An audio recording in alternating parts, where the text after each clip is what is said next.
Welcome to MJB, John. It is a pleasure to have you on with me. A real honor, actually. Thank you, Matt. Pleasure to be here. Yeah, how are things over in Boston? Well, it's not too bad. I mean, they open up the places little by little. You know, they go to 60% and 80%, and then, it doesn't make any sense. You know what I'm saying? Walmart, of course, can be completely open with 1,000 people, and like big stores. They've remained open throughout this ordeal. Wow. But smaller stores, smaller businesses, they had a limit on how many can go in there. A lot of it doesn't make any sense in a way. The numbers are supposedly going down. It's just, I don't know. They actually said when the election, Walmart had to take all the guns off the market. Is that how crazy things can get there? Oh yeah, well, you see what happened with with Trump and all that stuff. There, a lot of this to me, and we get too political, is very manufactured and selective outrage. Liberalism run awry, if you will, in my opinion. Clearly a double standard. There's a lot of crazy stuff going on. A lot of eyes have been opened. You know what I mean? A lot of people have learned, if nothing else, from a guy like Trump, like him, hate him, whatever. He has opened the eyes of people into the machinations of the so-called deep state, dependence on China, and things you didn't really, even people who thought they knew stuff, didn't really think about too much. You know what I mean? He started making you think about that stuff a little bit.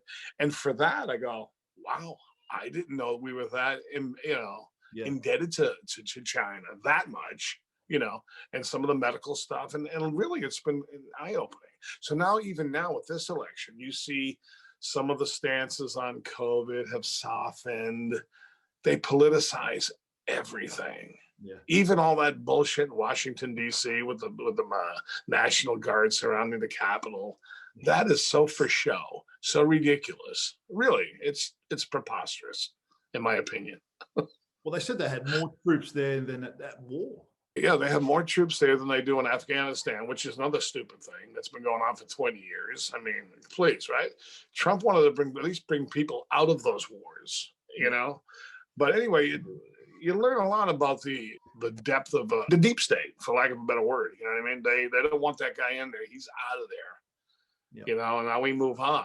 It's kind of scary, Yeah, crazy times.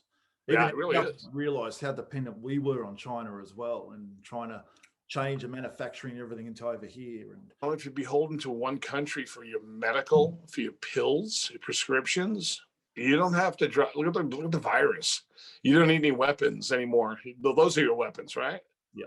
You drop bombs. That's the last thing you'll do. So I'm like, you start going, I feel bad for the kids of the future. Us guys here, as times change, say 20 years, 30 years, 40 years from now, what's it all going to be like? Scary. It's going to be scary, definitely. You guys can't have guns down there, can you? No, buying a gun here is like, you walk into a shop over there and buy one here, you just can't have one. I know. I mean, it's impossible to take the guns away now. It's like you just can't do it. There's too many people, too many guns. Yeah. You're like turning your guns. No. That's why you got to stay away from people. Yeah. Before you got into acting, what did you do? Yeah, I didn't start acting until I was 26 years old. I was going to school for criminal justice in college, and I wanted to possibly be a lawyer, whatever, FBI, crime, something in that realm. And about 2 years into it, I started losing interest in being a student, if you will. I kind of like quit for a while. Yeah. And then I went back, took a few years off, went back, quit, went back. And I took acting. I took acting as a free elective in college. And I literally got the bug just like that. In early acting class, they literally, the cliche, tell you to be a tree, all that crazy stuff, but the idea was you're doing it in front of people, which I had a fear of, and still, believe it or not, I think we all do a little bit still. Yeah, it's a weird phenomenon. Actually, if the registrar of the college, that's the one who, I don't know if you call it the registrar down there too. Yeah. I went in to graduate to my curriculum. He goes, well, no, you got to fulfill your requirements, the college requirements. You need to take this, something from the sciences, something from this, something from that. I went, let me try the acting. It was just like that. Wow. If I did have no preconception, like I wanted to be an actor. I think I'll be an actor. I just went, oh, really? I wanted to just get the hell out of school.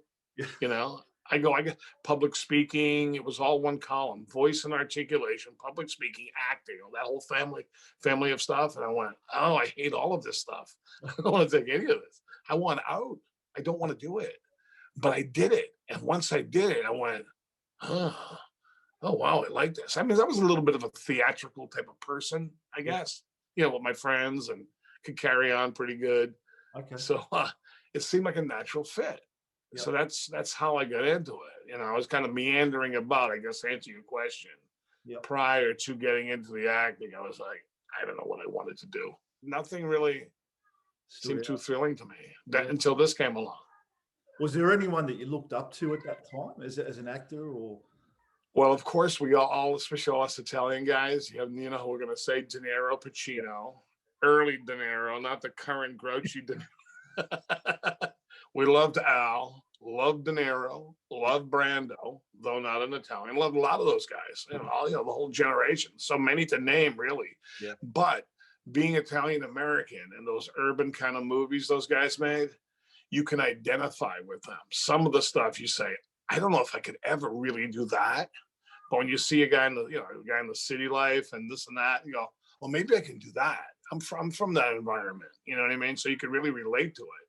Yep. So that was kind of the aspiration, to be in movies like they were. Yep. Which, looking back on it now, not quite, but a couple. Well, that's what I want to actually start on your first movie, which I think was Mystic Pizza, 1988. I believe it was, yeah. And I was 12 or 13 at the time, and I worked in a video shop. Yeah. I remember that movie coming out. How did you get the part for that? That, by the way, is considered a modern day classic. You know what I mean? In the sense that, even from residual standpoint, and it's like, it's just there. It's kind of there, and everybody likes it. The generations. I remember I was driving back from New York, pre-cell phone. I went down to New York. I used to drive back and forth from Boston, or take the train or whatever. I was driving then. And I remember I had a pit stop to make on the way back, right in Mystic, Connecticut, on the way back to Boston. And I had a call from a casting person. Went in there into a hotel, and the two LA casting people were in town, and I got it. It was a bigger role before it got hacked up. It was pretty good. I was there for about 2 weeks. Yeah. In the hotel, and I was like, oh, wow, what a great gig, this and that. I was really excited about it. One of my first things, especially to be put up at the hotel and given per diem and all that kind of stuff like that. And I was Julia Roberts' ethnic sort of boyfriend, Jake. A lot of that is lost now in the cut. You know what I mean? Yeah. That's, that new kid comes to town, the white bread college boy, kind of pushes out us old, we played Portuguese fishermen. Portuguese American guys. And that was kind of the gist of it. But a lot of that got dumped out. You know what I mean? And Vincent Donofrio, he turned down and then he went to the read through with the cast and loved the movie. Yeah. Vincent Donofrio. Yeah. Sorry. And that's good. He went on to quite a career, So yeah. Nice guy. It's a great movie. I mean, it's got a cult following. Yeah, no, it's really good because you can really tell when you're in this business, certain things will generate you a nice little paycheck residual wise. Yeah. Like in perpetuity in a sense. And the ones that are real dogs and don't make it, you don't get anything from them. They're not in demand. They're nowhere. You know what I mean? It's hard to find, even with all the channels, Amazon, Hulu, this, that, a million channels, new ones coming every day. They're nowhere. So you don't get anything from them. Yeah. But ones like that, that's a steady flow. I mean, you're not getting rich, but you know what I'm saying? I mean, whatever you get in a few hundred here, a few hundred there, a few hundred there. After 20 years, you go, not bad. Yeah, so, Julia Roberts was an unknown at the time. Did you? What was it like working with her? Well, she was unknown. I mean, she was in something, I think, one thing. I mean, to me, still, she was like someone, I perceived her as somebody that had made it. Yep. You know what I mean? I forget what exactly she was in, but she had some sort of glow or whatever around her that she was, Julia Roberts. Little did we know what she would become. She was she was a little beefier then in look, which was a good look. It's funny, years later, not to get off topic too much, but years later, when I was doing Law and Order, she was dating Benjamin Bratt. Yeah. And we're on the soundstage shooting Law and Order in New York. And lo and behold, there she was in his dressing room. I said, wow, after so many years. And we had a little chit chat, and that was it, man. They're not together, obviously, anymore. Yeah. And then I worked with and ran into Annabeth Gish on Brotherhood. And then I sat with her last year at an autograph show in LA. Okay. So it becomes like a small little circle in a way. Everybody's interconnected to a degree. Law and Order, obviously you've worked with a lot of different people. I mean, you've been on a lot of episodes of that show. Yeah.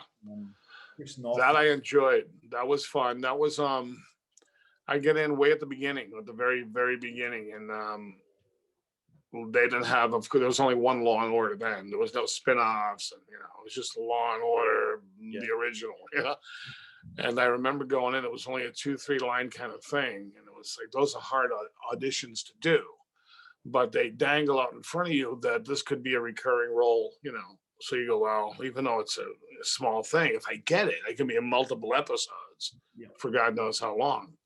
So I remember going to that. So that sticks out because I remember trying a technique of, I'm going to just make up some stuff before I go into the scripted lines, just to beef myself up.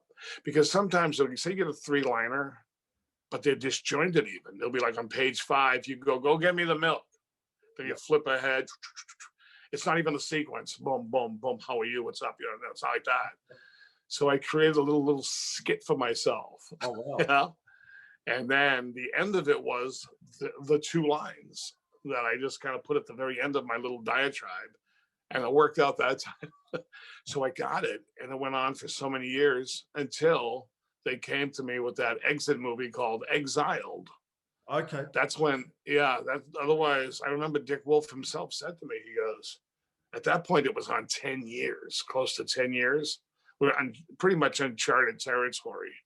Gunsmoke, I don't know if you remember that show, US show, that was on for 20 years, an old Western. Yep. But anyway, 10 years was a long time for a show to be on. I remember Dick Wolf goes, well, it's going to be great. It's the Sunday night movie of the week. That's when it was a big deal. There was no HBO then, none of that stuff. An NBC Sunday night movie of the week, 9 p.m. was like, oh my God, this is like the whole country's watching kind of thing. He goes, John, we've been on 10 years. How much longer can we go? I mean, it'll be the end of you in Law and Order, but how much longer? They end up going another 10 years. They went 20 years. Yeah. So, and that's another thing. He goes, yeah, but it's such a great role. You're featured, it'll be good for you. And, so it wasn't like I really had a choice. And of course, you always go for like the bigger. I say, hey, I'll throw caution to the reckless wind. There we go. Yeah. I'll do this and I'll get more stuff. So that was it. That's how I got on that show, and that's how I left that show. Actually, I wanted to ask you about Dick Wolf. What was it like working with him? I mean, he's, oh my God. Wow. Yeah, he was great. Very approachable, very nice. He would not always be there because he's an impresario, big wheeler dealer. So he's not there every day kind of thing. I remember years later, just to diverge off this for a moment, me and Vince Curatola in early Soprano days used to hang out at the showbiz hotspot Elaine's. Have you heard of that? No. The Upper East Side of New York City. It was like legendary. Yep. They're closed now, but they were there for 60, 70 years. Oh, wow. Writers, actors, like Woody Allen, all that shit, all people like that. For years, always somebody there, always. Me and Vincent Curatola used to go there on Tuesday night. It was like a cool night for some reason. Yeah. And every time I went there, like 2 or 3 times, I would see Dick Wolf all by himself, walk in, come up to us two and go, can I sit with you guys? Oh, really? They go, yeah, of course. Yeah, no, he was very nice. Very nice. Wow. So that's when you first met him before Law and Order? Well, no, that was after. Okay. So my Law and Order had ended. By then, now we were on The Sopranos. Yep. And well, not many, but several years have gone by in between me leaving Law and Order and then my Soprano thing. And there he was. I'd like to run into him again because he's happening bigger than ever now. Yeah. Dick Wolf. I mean, it's just unbelievable. I mean, every second show you watch, it's always got Dick Wolf Productions on the. I don't. It's funny. They are, and I don't really watch any of those shows. Yeah. Even Law and Order. I only watched up until I was on and shut. I swear to God. The big one we want to talk about, which everyone should probably answer 1,000 questions on, The Sopranos. So, how did that start? It's like the Emerson, Lake and Palmer song, "Welcome back, my friends, to the show that never ends." Right? It is the show that feels like it just went on the air. That's how it feels to us. This is in the last few years, I would say that. Anyway, for that, I got a call to audition. The first season had aired. I didn't watch it. You know what I mean? I was aware of it. Mm-hmm. I wasn't like tuning into it or whatever. And I was staying with a friend in California, and I watched like two. He had VHS back then. He taped a couple of shows. I watched some on VHS. And I thought they were great. I went, oh, wow, so this is a good show. I'm going to have to see the rest of them, And then by the second season, buzz was just building with each year. Yeah. I went, oh, I'd like to get on that show. And I got a call to go in. I remember going there and seeing a lot of guys. I said, this is going to be, because, you're not the only Italian guy around. You know what I mean? That's like, you could be like where I am now. In this city, this part of the city. Oh, it's got to be you, John. Who else could it be? Not in New York City. Yeah. So I went in there. There's quite a few. Was that the first audition for GiGi? Yeah. Like, I remember though meeting David Chase and everybody. Silver Cup Studios. I wore the shoes of a guy, Costas Mandylor. He's an actor. He had these funky leopard shoes that he wore in Exile. That movie I was just talking about, the Exiled Law and Order movie. Yeah. Real flashy, you know what I mean? Like Pimp or something, or showbiz, pizzazz. You wouldn't wear them every day, you know what I mean? So I said, I don't know, wear these shoes. I got nothing to lose because I had real pizzazz. And it's really part of it. And I had these funky socks on too, which at the time I wasn't thinking too much about the sock component until what I'm about to tell you. So I walk into the room there and the door opens. And again, this was a 3-liner. There was no meat. You know what I'm saying? Yep. It wasn't like I could ramble like I am now going, hey, how you doing? What's up? There wasn't a lot to do. So winning the room as yourself was more important than the actual little scene they gave you to do. Yep. So I walked in and I didn't know there'd be like 10 people. Picture walking into a door, everybody looking at you like this. Oh my God, it's like 10 people. Wow. Oh, there had to be 10 people, maybe more. Everybody will tell you. And, David Chase, who I had, heard of, I wasn't like intimidated, because it was still early on, but there he was. There they all were looking at you. And I walked in and I remember going, I'm sure you're going to see a lot of great actors today. Nobody's out acting these shoes. They all looked down at the shoes. They all laughed. And I swear I felt the surge go through me. I go, I got this role. I got it. Then somebody yelled from the back, because I kind of held my foot up. They go, I love the socks. And I went, that's an ensemble. And I really felt that right then and there before I even uttered the lines. I said, I got this. And I got it. And the lines were like, when I was doing the lines, they were still like, like kind of giggling, still not paying attention. I went, I think I just got that role.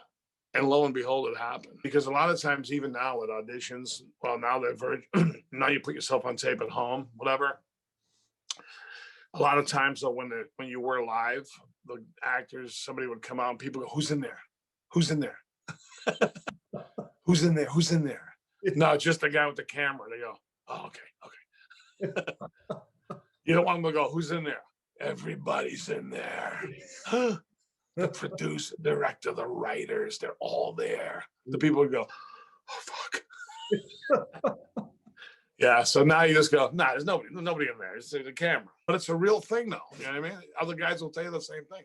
It's a real phenomenon. So season 2, episode 1 was Guy walks into a psychiatrist's office, which we see GiGi, and you make a massive entrance. I mean, Paulie dropping you off at the airport. Like that Oh yeah. Great scene. He gives you the bag. Don't lose the fucking bag. It's my favorite bag. The little story about that is that was done, I think, in 2 pieces, because when we did the actual car ride and the shooting, they were all in Italy.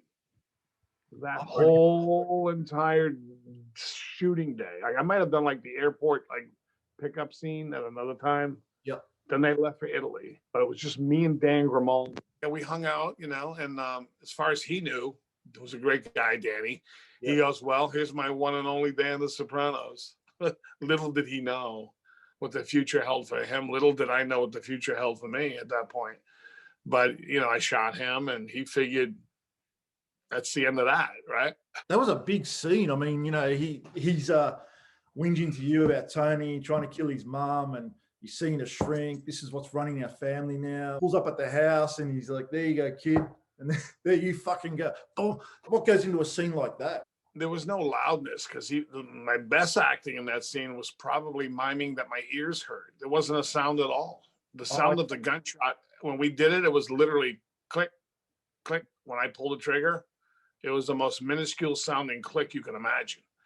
And it was written. It wasn't like I did that. It was written into the scripts. GiGi, grabs his ears, whatever, Yeah.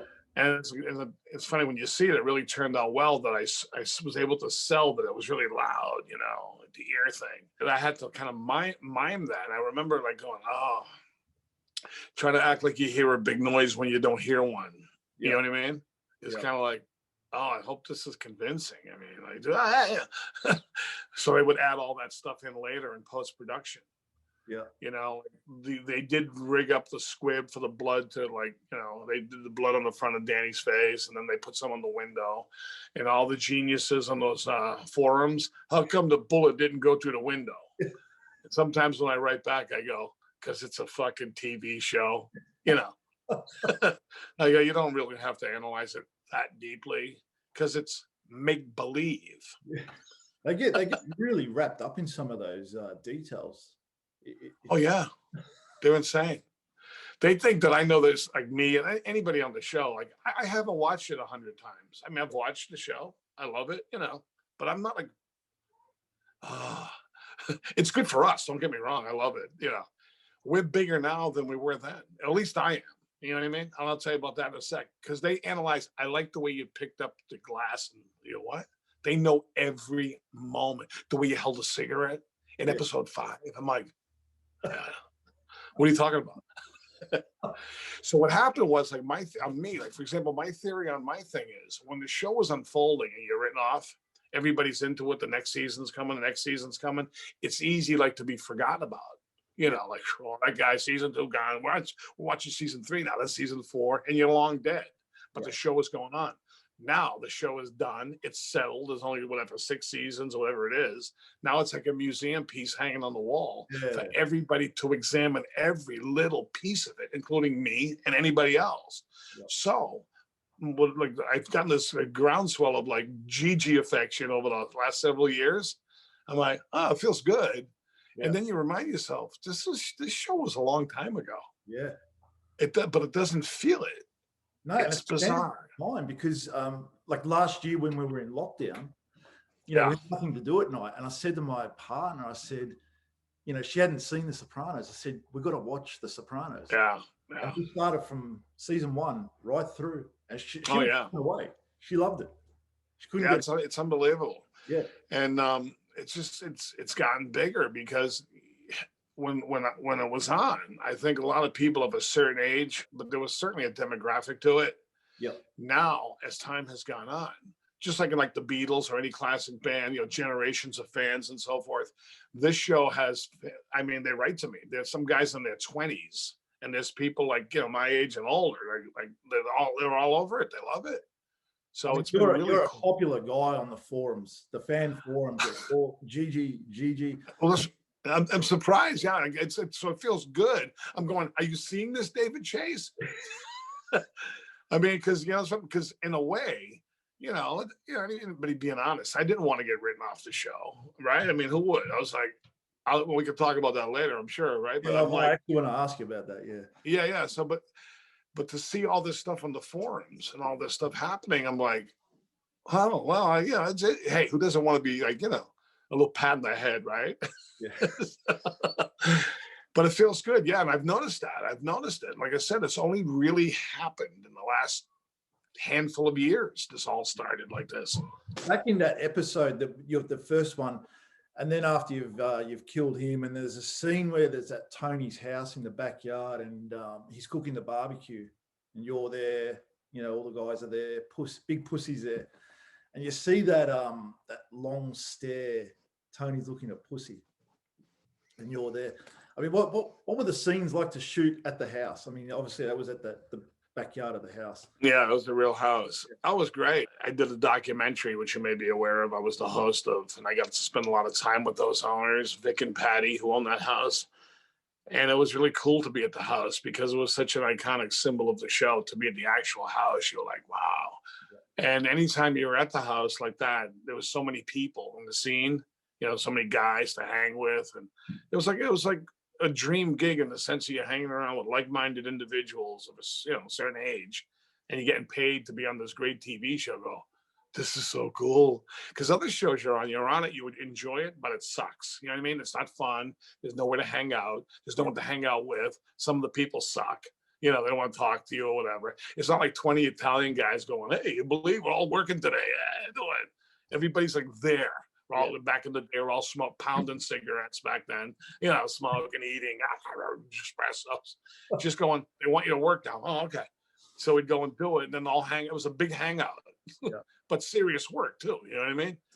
It was just, that's what's so unique about it, that you got to hang with guys that you would probably want to hang with in real life. Yeah.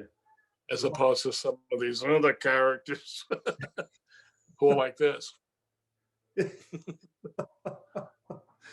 So what I did notice was the next episode. So that your first episode, and then season 2, episode 13, which was Funhouse, written by David Chase. That was the next one you were in. So there was a big gap between the first one and Funhouse. Did you know you were only coming on for one episode at that time? When I did get back into the one you referred to, that's when I kind of knew I'd be around for some duration. Yeah. How long, I didn't know. 5, 6, 7, 2 years, 1 year. You know what I mean? I knew I'd be there for at least a few. Yeah. Because that first scene that you did in the car, I mean, I thought that this guy was going to be around every episode. Like, what a hit that is.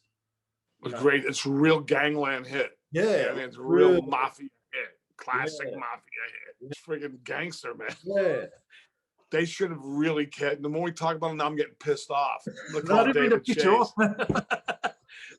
You know what I mean? Like, you look like the real deal, the real gangster that was. Real fucking gangster, right?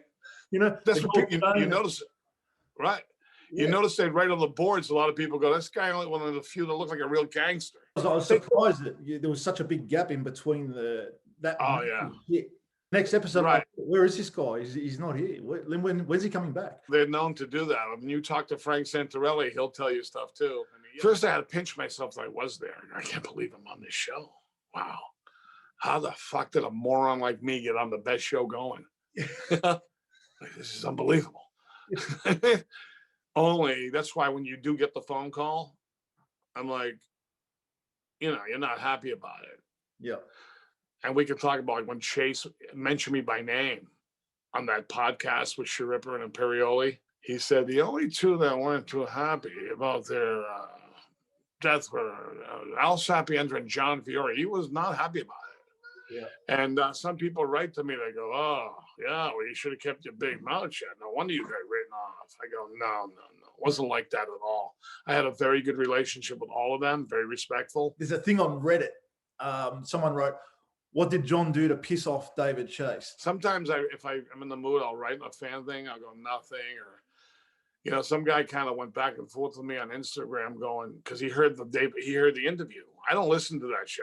Never, not even a second of it. But I read about it. And the guy's going, nice fucking work, you fucking jerk. You get yourself written off the show. This just goes to show how people twist things around. Totally inaccurate. Yep. Nothing. I had a great relationship, honestly, with everybody. Going back to Funhouse, do you remember much about that episode? Obviously, it was a big episode where, you know, Big Pussy shot, and we're in the dream sequence, which was a great scene. You know, Tony. Oh, right, yeah. You're shining. Was it Patsy? Yeah, he was Philly then. Yeah, sorry, Philly. Yeah. I remember being cold there.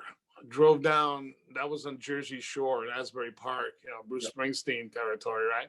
I'd never been down there. It was fun to do, but there wasn't a lot of kibitzing. I remember it being very workmanlike. It wasn't like we're all having shits and giggles on that one. Season 3, episode 1, Mr. Rugurio's Neighborhood, which was again written by David Chase. We see you back again, and you're all at the pork store, the back room with Paulie. He's cooking and he's talking about his shoelace.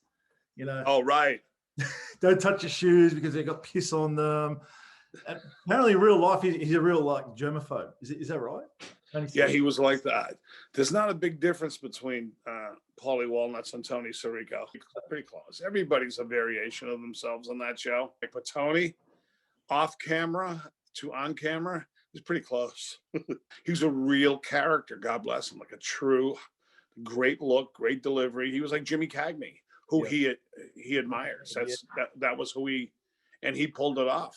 You know, in the sense that that's who he was, that's who he is, that's who he was, that's what he did. Yeah. And I was like a lot leaner then, and I remember him looking at me going, "You're a good-looking guy, Johnny."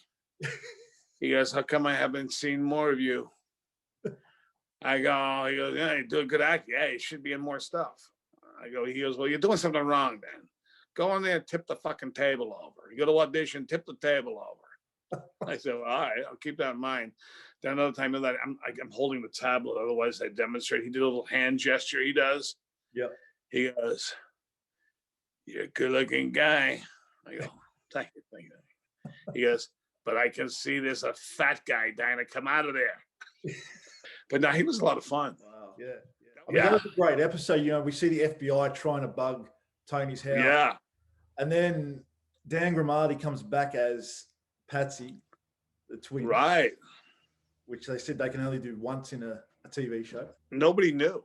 The scripts are really hush-hush. Danny said to me, he had already come back as Patsy. I had done this scene where I tell Tony, "Listen, we're going to have some problems with the twin brother, Tony, you know, watch out for him." We both thought, I thought it, and Danny thought it, that I was going to kill him again. That was a funny scene where you're telling Tony, you're on the laptop, and he sits down and yeah, log that off. Cookie shit, I don't trust. Yeah, cookie shit makes me nervous. Great line. But he thought, Danny thought, and I thought too. I go, how cool would it be to kill the twin brothers? And Danny goes, "You're going to kill me again." Because we both didn't know what was up. You don't know it. No, because even a guy like Tony Sirico, when the scripts came out, like say a Thursday or whatever for the next episode, people would go, "Did you get the script? Am I in it? Am I dead?" That's even Tony Sirico, who was a staple of the show. One time saw me, he goes, "Did you see the script? Am I killed?" That's the atmosphere. That episode, because we cut to Tony's kitchen. You're in the kitchen with Tony. He's having breakfast. Yeah. Wire up in the tree. And Patsy's out in the backyard with a gun. Right. And I honestly thought he was coming to bump you off at that time. Yeah. Right. Well, he knew, because from that scene you just mentioned, he knew at that table I had killed a brother. It was so like heavy in the air. We're staring at each other. Yeah. And Tony's looking at me going, it was like, yeah, I mean, pretty much, I think it was no secret. In the kitchen with Tony, was that on set, or wasn't at the actual house, was it? That was at the studio. They had made a replica of the house by that point. They only used the interior of the real house for season 1. And once they knew it was a go, they made a replica set. Yep. At Silver Cup Studio. Funny scene, which was season 3, episode 5, Another Toothpick, which was written by Terrence Winter. They would see the whole Mustang Sally thing with the golf club. That was a brutal scene. Oh, that's great. Yeah. That's the hospitals, the extreme fucking prejudice. Yeah. I remember having a discussion with Tony Sirico, but at that point, we were filming the show, and the shows would be on, like airing within a week or two, but only like 2 ahead or something. They were like, boom, on pretty quick. So I remember doing that scene and Tony giving me a note. Hey, listen, I think, I'm not the director, but I think you should, I go, no, I think I'm doing just the right flavor, if you will. And it was just a quick thing like that. 2 weeks later, I saw him and the show had aired. He goes, oh, by the way, you were right. You're right about that hospital scene. And he says, you're a boss. You're a... I go, what am I going to do? Fucking fist fight the guy in the room? I go... That stage where it looked like you just wanted, like, Ralphie. They really should have had the GiGi Ralphie thing simmer a little longer. The chocolates. I mean, that was... Chocolates is great.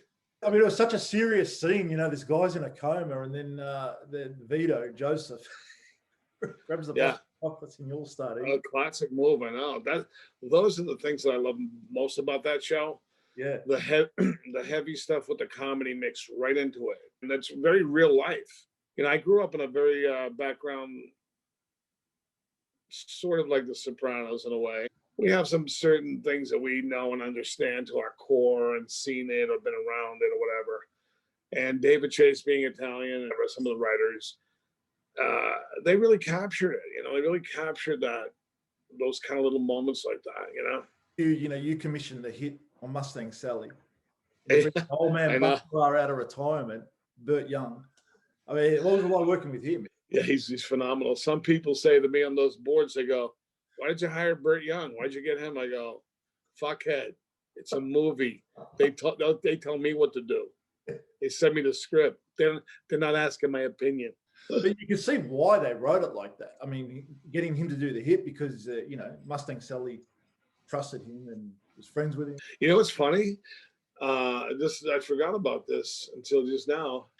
Before Burt Youngs was cast, Georgianne Walken, one of the casting people, and maybe even David Chase himself came up to me asking me if my father, who was alive then, or anybody I knew could audition for that role. They showed me the amount of lines. Now, my old man was feeling sick at the time, and even if he wasn't, I mean, it would be hard to pull that off. If you saw what he did, Burt Youngs, how great it was.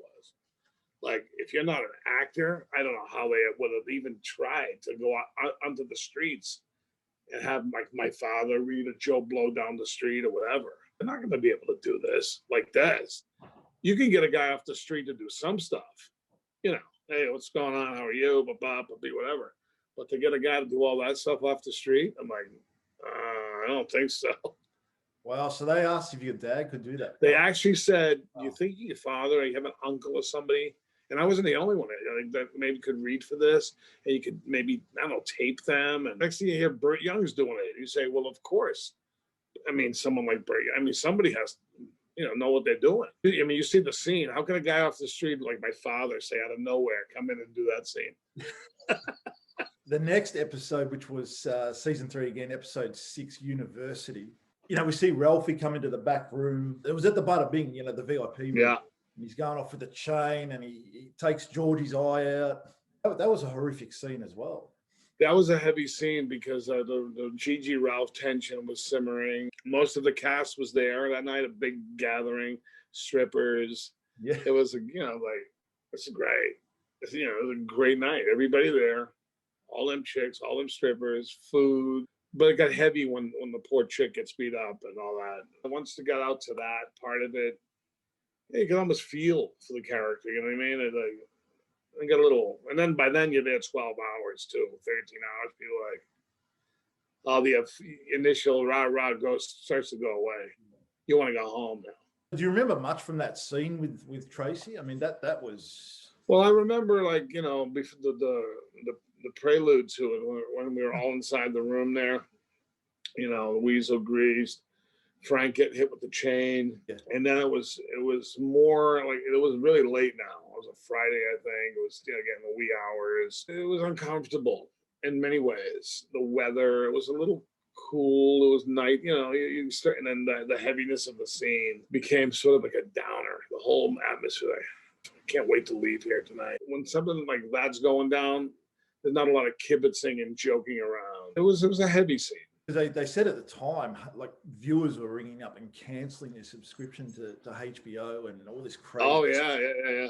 Like, do you remember much about it at the time when the episode aired? Like, was there a lot of flack about I remember like it being some controversy about it, like it being the topic, a discussion. Like, oh, they stepped over the line or whatever. It was very graphic and that kind of stuff. I always wondered about like getting to your exit next. Tony's smashed Ralph after the killed Tracy. It always made me wonder with that scene whether they had no option to write you out, because there was only two options left for Ralph. He was obviously to whack him, because he's here to make guy, either to whack him or promote him.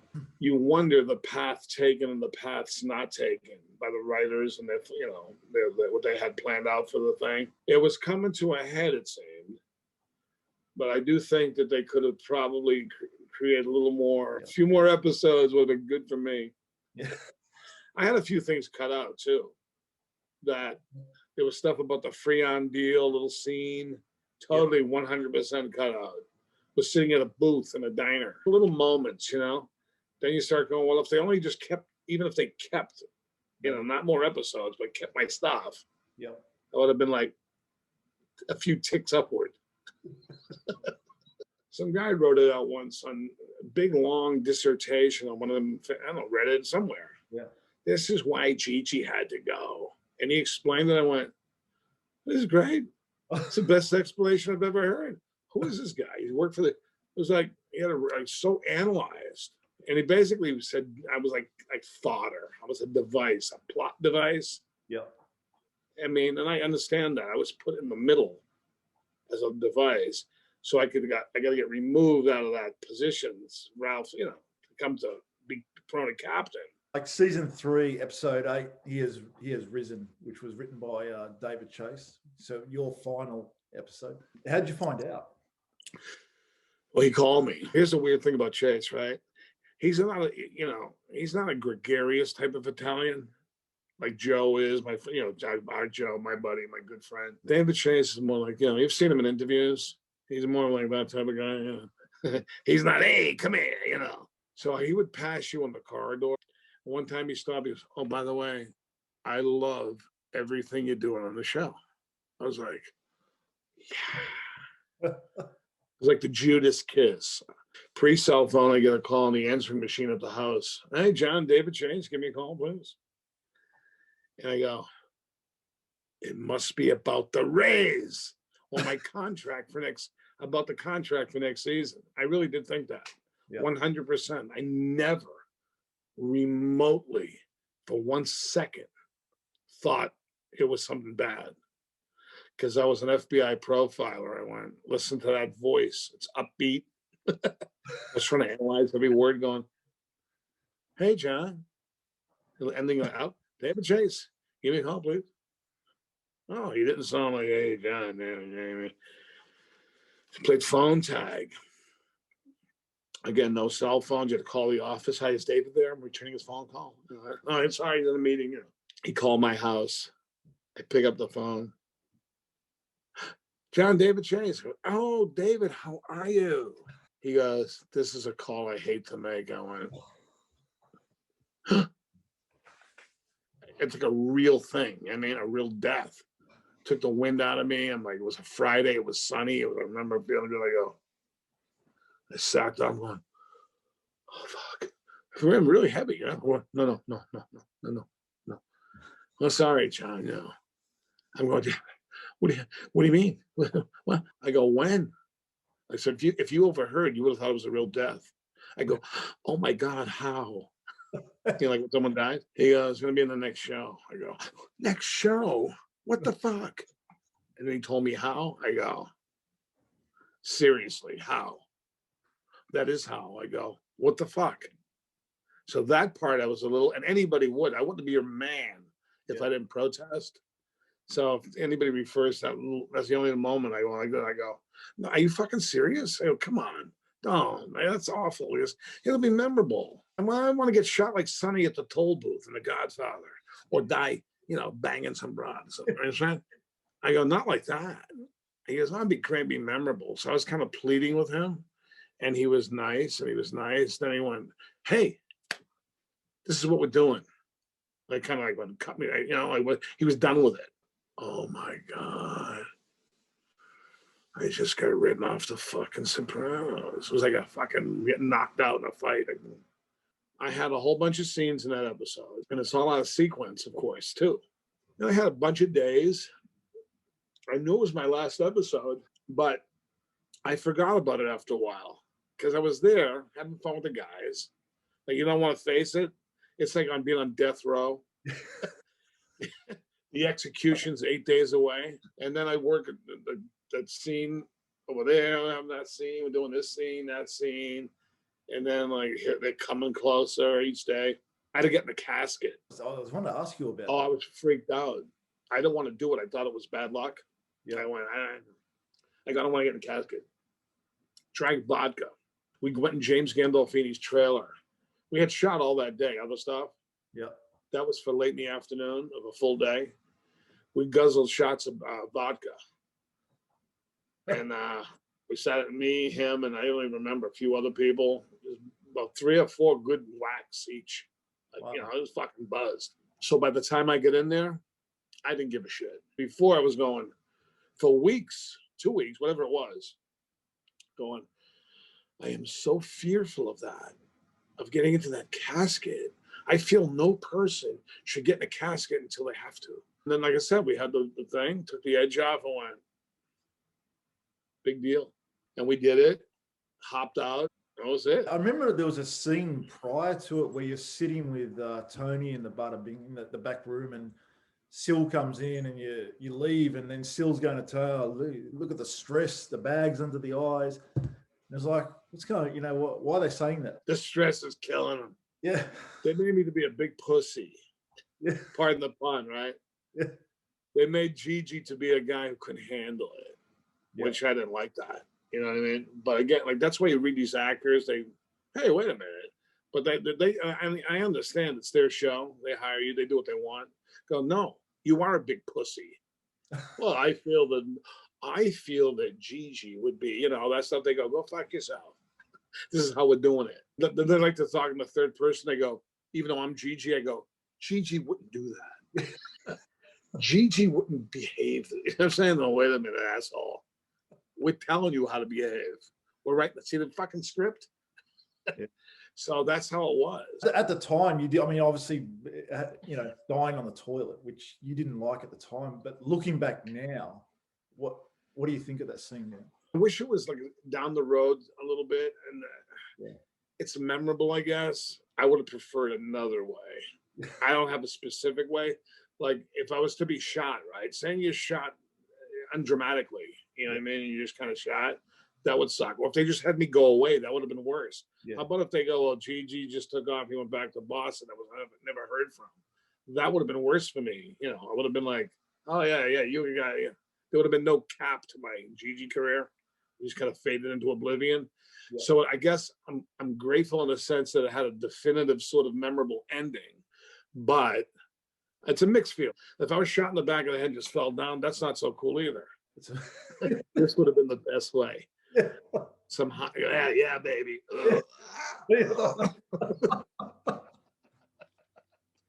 That would have been good. There was a birthday party for Tony Sirico. A month or 2 later, we all went out to this comedy club in Brooklyn, and David Chase was there. He goes, hey, how's it going? Has it done wonders for your career? Has it really helped? I went, not yet. No, not really.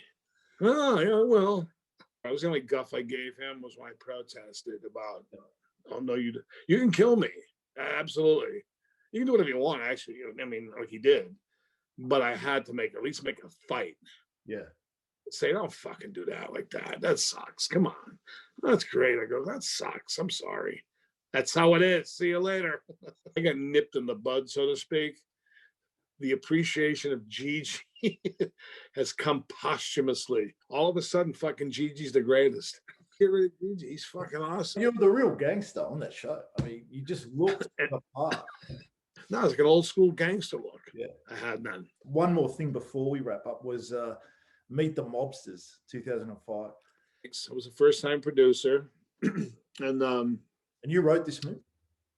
No, I came up with a concept Yeah. of a drama of Johnny Slade being drug addicted singer in bed with the mob. Things go south. You know, I was feeling that we had great locations and this and that. And it was more of a half of a story at that point. I turned it over to a writer director friend of mine, and he wasn't tapping into it. He kind of turned it into a comedy. And I went, oh, I like it. I like it a lot. And I did like it a lot. I still like it a lot. Yeah. In retrospect, I would say like things we would have done differently. You know what I mean? But it's a great idea. Yeah. So I got Vince Curatola, as you know, and some of the other guys from the show. Yeah, I mean, that first scene at the dinner table, you know, you got Bobby from The Sopranos, big pussy. I mean, it was like a scene from The Sopranos. It really was. Yeah, so I got those guys. I did that after the fact, though. I did that like almost a year later to jazz it up, to get distribution. I said, was struggling with distribution. It was hard to find the niche for that film to go to. Yeah. So I added that to kind of push it over the top, and it seemed to work. We at least got a distributor. If I got to do it over again, I would have done it only at nighttime. You never would have seen daylight in that movie. That country club we used, because that guy gave us money, great guy. Yeah. That's the wrong place to be.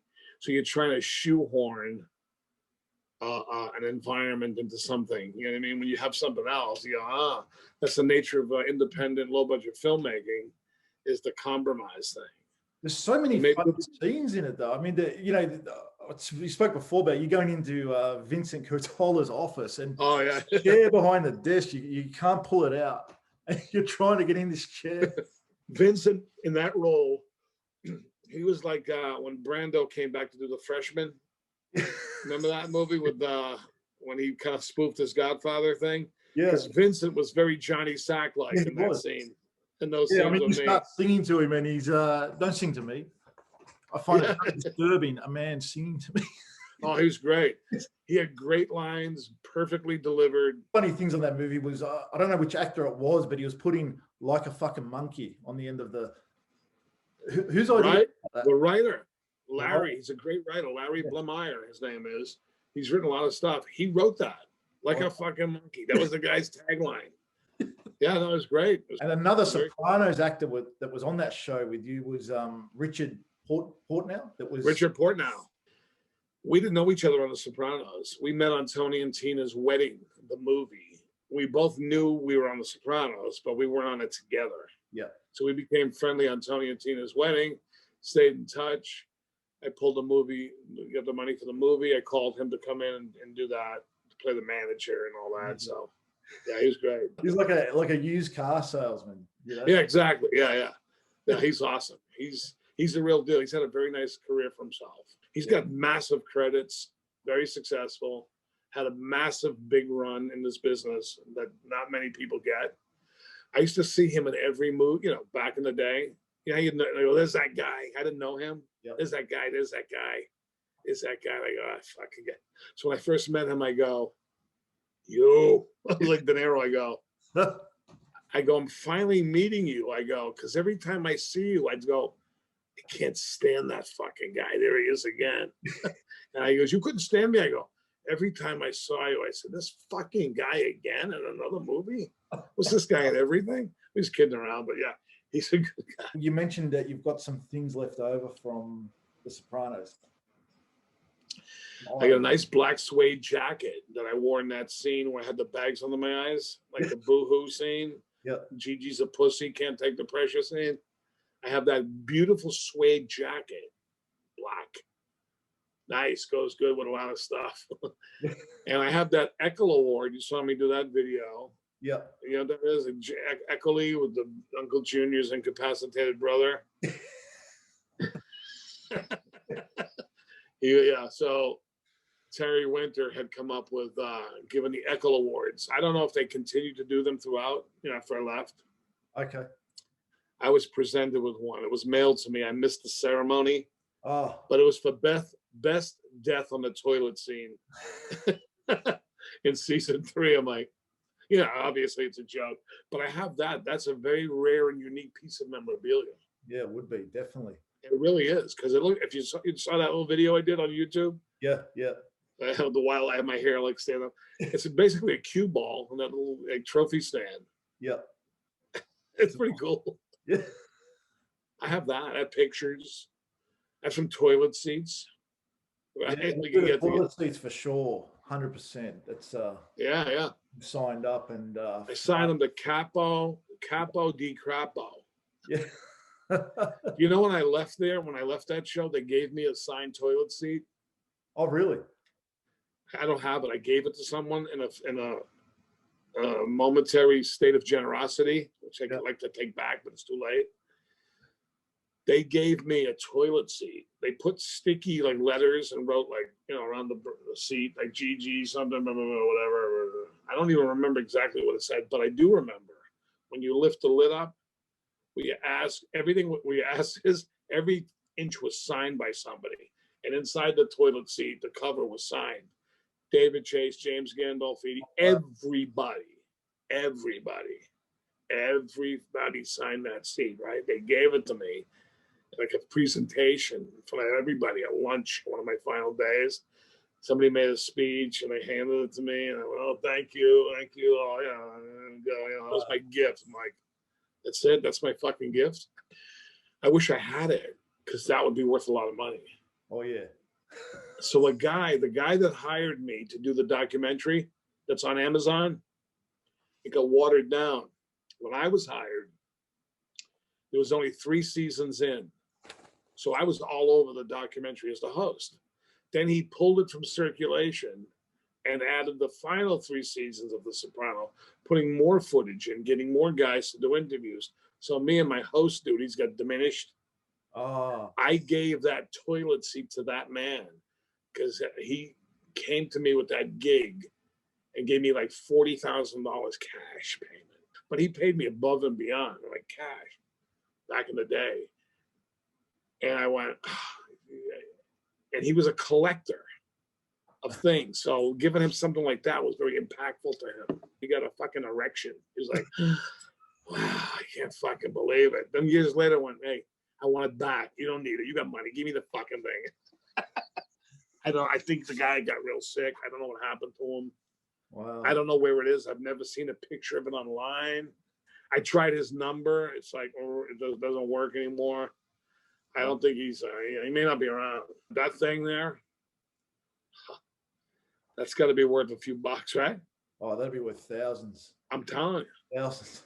Everybody signed it. Everybody. There wasn't an inch left. You know what I mean? Oh. And it was nice signatures. Yeah. Beautiful. Turn up someday. It was a real honor to speak to you. Thank you so much for your time. And oh, thank you, man. I appreciate it.